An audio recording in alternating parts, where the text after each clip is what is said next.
Hello and good morning, students of class 11th. Today in our accountancy class we are going to start the next topic of our chapter number 12, that is journal proper और journal general. ठीक है, आज हम next topic अपना start करेंगे. Chapter number 12 है हमारा. अब देखिए बेटा, अभी तक हमने purchase book, sales book, purchase return and sales return in books के बारे में पढ़ा. कैश बुक के बारे में हम पहले पढ़ चुके हैं. कुछ एक एंट्रीज ऐसी होती हैं जो इन सब्सिडरी बुक्स में नहीं होती.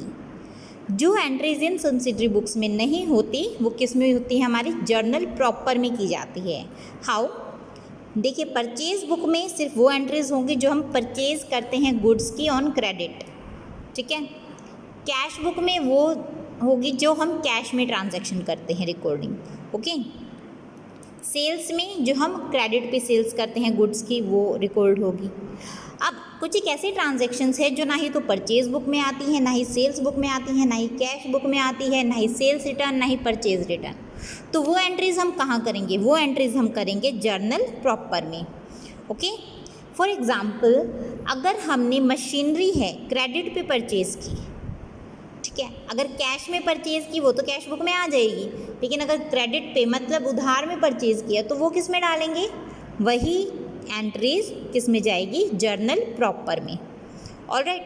इसी तरीके से कोई हमारे आउटस्टैंडिंग एक्सपेंसेस हैं, हमें बिल मिला है किसी से, इंश्योरेंस कंपनी से क्लेम मिला है, ठीक है, हमने क्लेम किया है, या फिर इस तरीके से कुछ भी हमने चीज़ की है, वो सभी एंट्रीज किस में आएगी? जर्नल प्रॉपर में रिकॉर्ड की जाएगी. अब जर्नल प्रॉपर बनाते हुए किस किस चीज़ का ध्यान रखना है? First one, opening entry.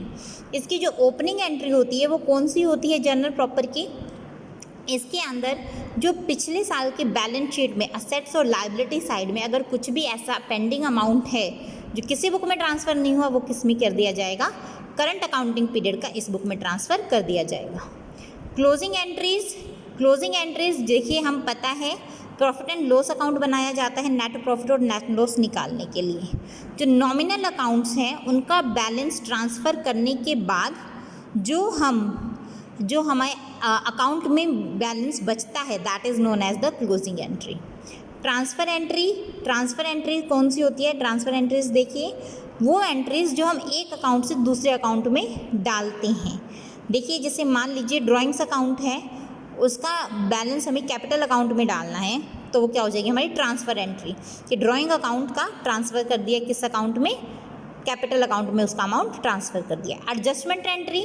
Adjustment जो मान लीजिए हमारी बुक्स के अंदर नहीं दी है, एडजस्टमेंट के अंदर दी है, वो एंट्रीज किस में आएगी? हमारी एडजस्टमेंट एंट्रीज में आएगी. रेक्टिफाइंग एंट्री, कहीं कुछ गलती हो गई टोटलिंग में, पोस्टिंग में, जर्नलाइजिंग में, बैलेंसिंग में. इंसान है, इंसान से गलतियाँ होती है.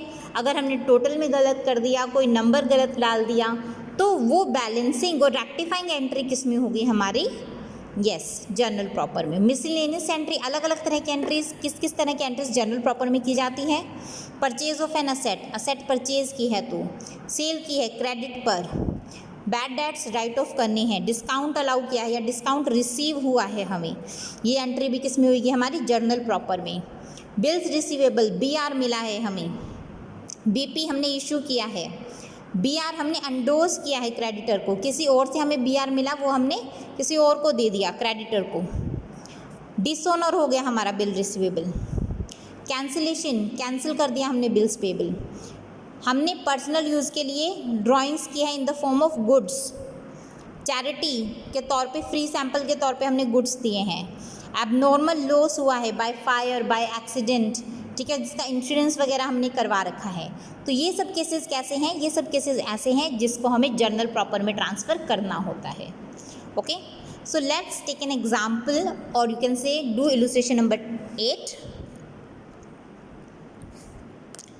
Record the following transaction in the journal proper of Massers Mukesh Traders. Mukesh traders की बुक है, जर्नल प्रॉपर में इसकी एंट्रीज करनी है.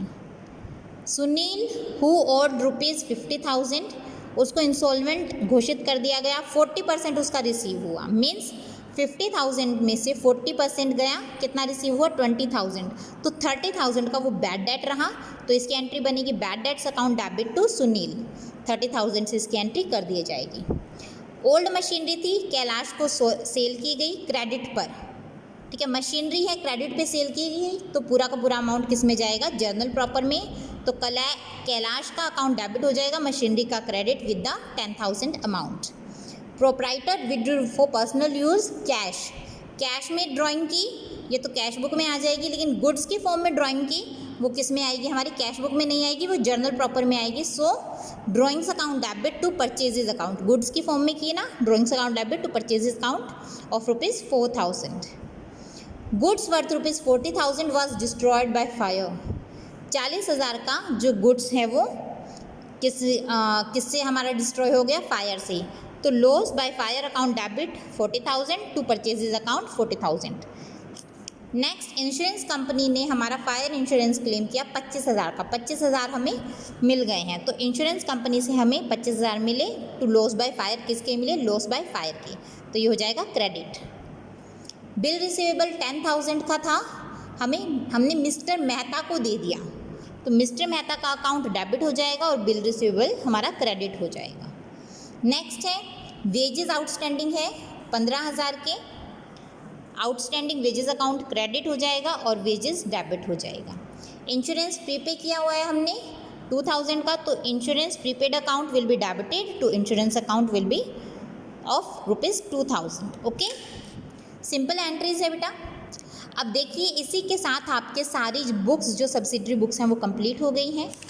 नेक्स्ट जो आपको क्वेश्चन है, क्वेश्चन नंबर 9, इसके अंदर आपको फॉलोइंग ट्रांजैक्शंस रिकॉर्ड करनी है इन अप्रोप्रिएट सब्सिडरी बुक्स। इसके अंदर आपको ये नहीं दिया परचेज में करनी है, परचेज रिटर्न में, सेल्स रिटर्न में, किस बुक में करनी है।